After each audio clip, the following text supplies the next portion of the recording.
Jūs sveikina astrologė Rima. Meilės planeta Venera Skorpiono zodiako ženklų keliaus nuo rugsėjo 11 dienos iki spalio 8 dienos. Skorpionas Venerai sužadins aistringumą ir jausmingumą, sustiprins magnetizmą ir patrauklumą, kuriam neįmanoma bus atsispirti. Tokio tranzito metu vyrauja labai didžiulė emocinė įtampa.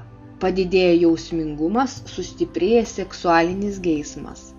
Jausmai dažnai užtemdo protą. Tampame jautresni, aistringesni, pažeidžiami, esame linkę į kraštutinumus. Arba viskas, arba nieko. Santykiai tokiu metu įtempti, į bet kokį žodį ar veiksmą reaguojame aštriau, norime kontroliuoti situaciją ir pagal galimybę valdyti ją, dėl to atsiranda polinkis viską dramatizuoti, kyla pavydas, net jei ir nėra tam pagrindo.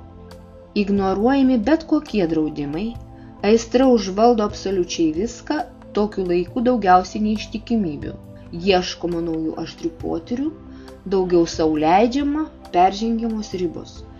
Tokiu Veneros tranzito metu santykiai pereina į intimumo fazę, pasiryžtama pirmam seksualiniam potyriui. Poroje tokiu metu dominuoja didžiulė aistra ir prisirišimas vienas prie kito. Tačiau kyla pavojus, kad tai gali peraugti į savinimąsi, norą kontroliuoti vienas kitą tiek fiziškai, tiek morališkai, tiek finansiškai. Dažnai santykiai tęsiasi tol, kol juos sieja aistra. Jausmai atvėsta ir tokia sąjunga iširsta. Šildykimės prie to liepsnojančio aistros laužo, bet nepamirškime, kad kas greit užsidega, tas greit ir užgęsta.